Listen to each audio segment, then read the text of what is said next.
Hi, this is Fab Morvan, and you're listening to Six Towns Radio. Broadcasting to Stoke-on-Trent and the world. This is Six Towns Radio. It is Boston's about, and I do love a good guest on the show. Somebody with a great story, and today I think I've trumped everything I've ever done before because I've got Fab Morvan, formerly of Milli Vanilli, on the phone. Hello, Fab. Hello, Terry. How are you, man? Very good, thank you. What a pleasure it is to have you on the line today to tell your story. Hey, listen, I love talking to people. It's the only way they can find out what is he up to, what's going on in his life. You know, is he still alive? Is he still, does he feel the music, even though he's been struck down by lightning? But I'm still here. Very good to hear. There was a story in the Guardian newspaper over here in the UK about yourself getting together with one of the original Milli Vanilli singers and recording some new material. So how did this comeback come about? Well, as far as the comeback, I never left. I've always been in the studio, and ever since everything that happened, I told myself, what am I going to do? What do I love the most? And music is what I love the most, and it gives me what I need in life. It makes me happy, and it's a medium through which I can really express myself. So I decided to go back to the drawing board, learn how to play an instrument, learn how to write my songs, go perform acoustically in its purest form with a guitar player and myself. And that's how I took it back, started from the bottom again and just build it up, and build it up. So when people say, is it a comeback? No, it's not a comeback. I've been here, and it's about timing. And right now, timing is right now. I hope so. By comeback, I meant being more in the public eye. I know you've had your own stuff recorded and you've carried on working in the business. Yeah. But what I've been doing is I left America because I had to go back to reinvent myself. So I left the States, came to Europe, and experimented, in Holland. And I was going back and forth to Los Angeles, but I needed a break from the States for a minute. And I ended up in Holland, and I started working with DJ producers, And first it was more of an underground level, and I loved it because it gave me a chance to really reinvent myself and try different things, experiment, get away from the pop world, because the pop world is definitely about a formula, right? Yes, definitely. So by just experimenting and trying new things, I kind of work myself closer again to the pop world. And in the past 2.5 years, I've been working on more crossover records, working with better labels, which have been doing more of the indie. I was working with the indie level, and the past few years it's getting better and better, and we can expect good things now in the near future, especially with the project Face Meets Voice with John Davis, one of the original vocalists of Milli Vanilli. We started working together last year, performing the old songs in Germany, and just having a good time. And then since we're musicians and songwriters, well, it was bound to happen that we would say, hey, let's get to the studio and experiment and try things out. And we've been in the studio, and we're putting a collection of songs together because we live in a world of singles. So we've been working on singles, and we've got some good things going right now. And we're thinking about, maybe releasing something possibly the last quarter of this year. Cool, look forward to it. John did say that everyone knows that Fab didn't sing on the Milli Vanilli songs, but they didn't know he could sing, and it's great. That's what he said. Yeah, man. People in the industry knew, of course. And, for John and I to come together in the studio, we were performing live, but when we started experimenting in the studio together, we really have a nice blend. When we do harmonies together, it fits. Both voices are perfect together. And the funniest thing is that John has been with me ever since I started the industry with Milli Vanilli. He was always on stage with me. He was the voice that was always there, that I was lip syncing to. And now that we're working together, he's now in my life again. and it's a trip for me to be hanging out with him sometimes, because sometimes he says words that were previously in some of the lyrics, you and I, you and me, and it takes me back. I'm getting flashbacks sometimes. It's too funny. And he's a great guy. He's got a real big heart. He's a great musician, great singer, great songwriter, and I couldn't be happier. Working together is a blessing, and when they say things are meant to happen, it really did happen the way it was supposed to happen. Us coming together, face meets voice, was supposed to happen. So, although you'd lip sync to some of John's work, you'd never met up until that point? No, never. Because what Frank Farian did was to divide and conquer, put everybody in separate places. Even John told me that he never met the other guy. Like, he knew the other guys, but they never worked together in the studio at the same time at the beginning. Everyone was separated. And then while they were working on the record, like, yo, I know who that is. I know that voice. But obviously at the beginning, he didn't know that it was going to go that way, because they were working with Frank and they were doing a lot of projects with Frank. And then some of those projects would happen. Some of them would have more priority. So he just thought that was just one of the projects that was, in the pipeline, and it was going to happen. But then he felt, as they were going through the project, that, that feels a little different. This is different. I don't know what's going on, but this is different. Broadcasting to Stoke-on-Trent and the world. This is Six Towns Radio.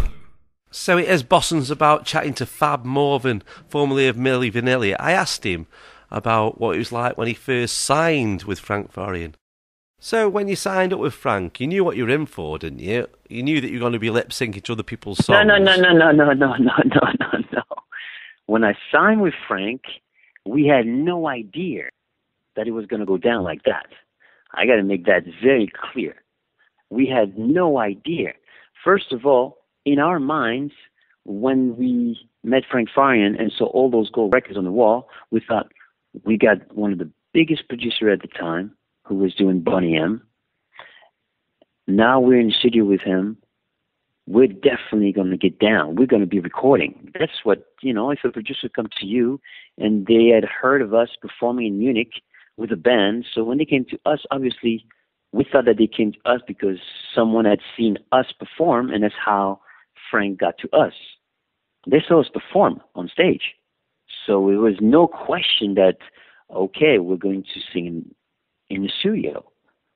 And also, when we signed the recording contract, we got a small advance money, but we were very young and naive, no attorney, no management present, nobody there to protect us. So we signed that contract thinking that everything was going to be on the up and up, that we received the advance money, just the normal process of signing a recording contract with a producer.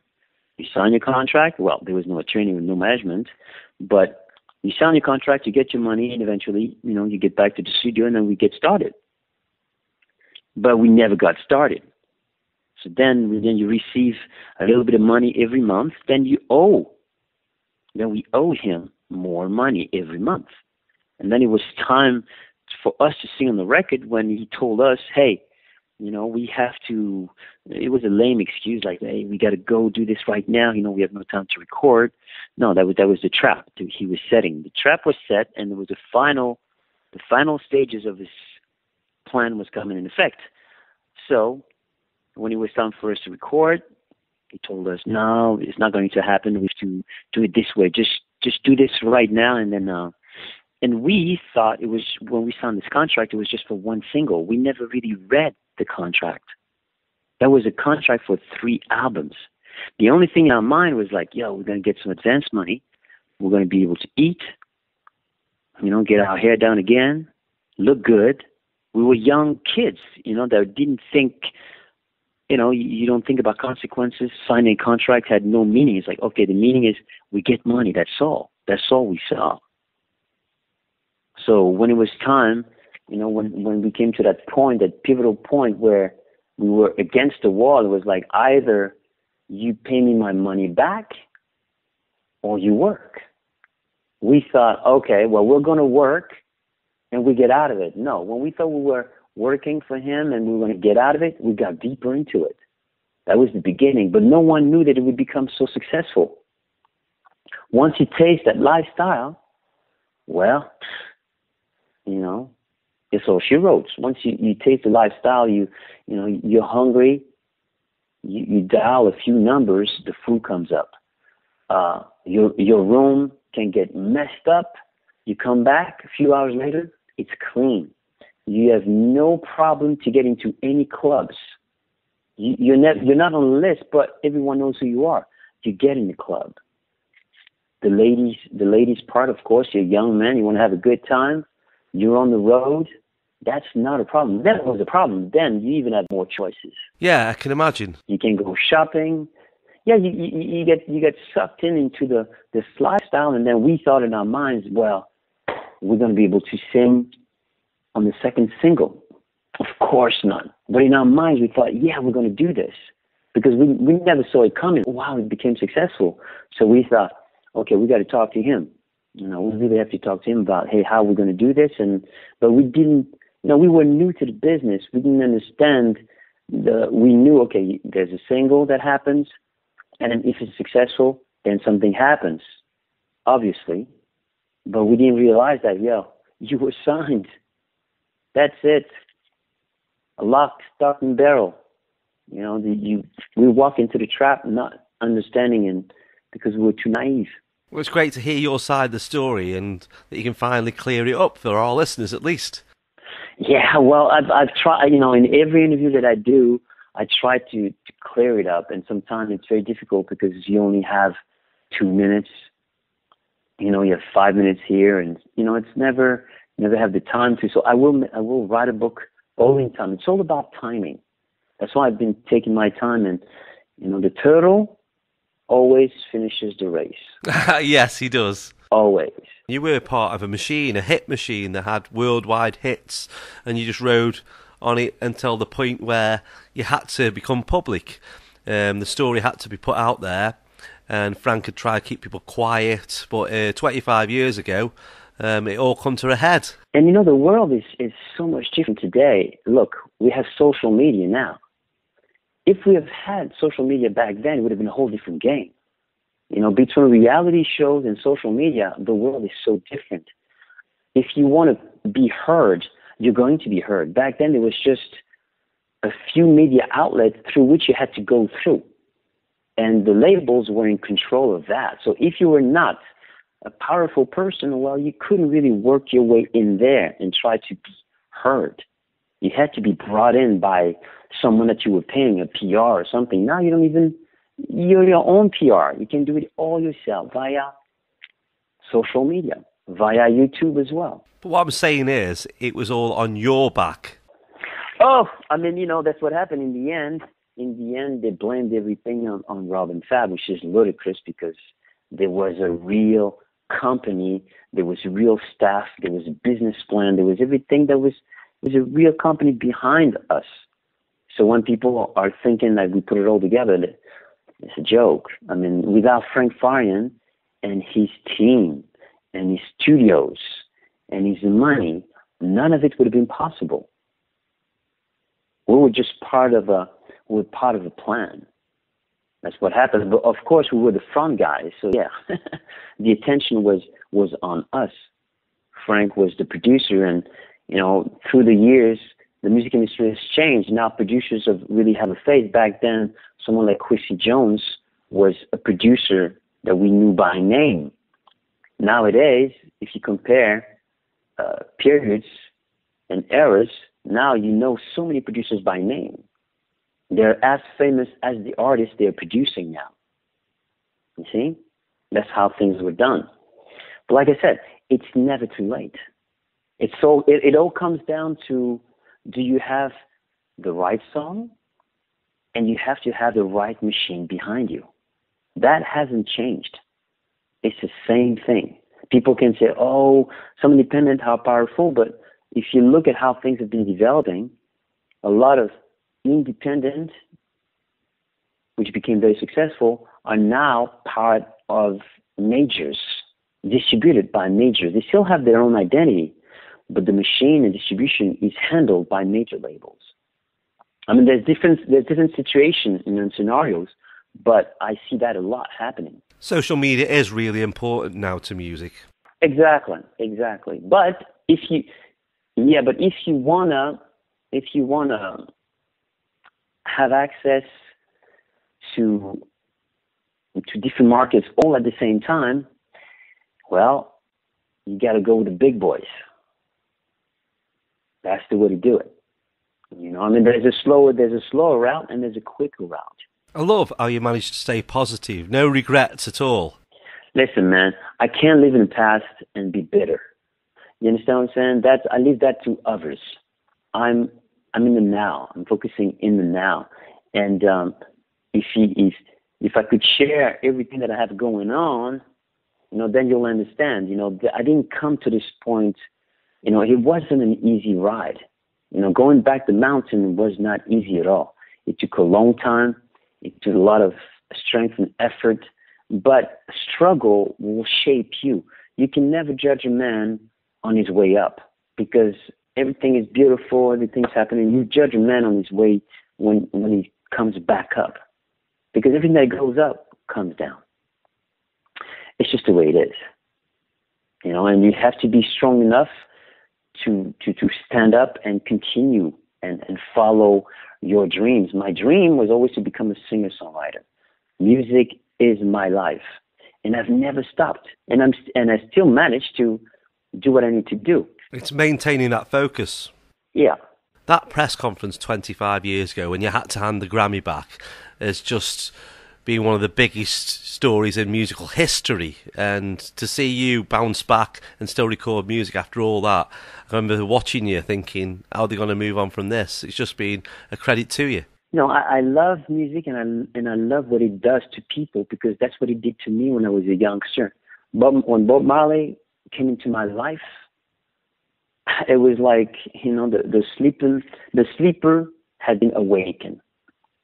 It just did something to me to hear those songs. Even though I didn't understand a word he said, I had to go pick up a dictionary and like translate, and whatever I felt from the music, when I read the words, it made total sense. It was positive. And that Bob has been part of my life. I've been playing Bob throughout my life, whether I was feeling good or feeling down. And his songs really helped me through. So me working on becoming a songwriter, a musician, this is what I want to give to people. And another thing that I want to do that I've seen with the success of Milli Vanilli, I brought people together. That's what music does.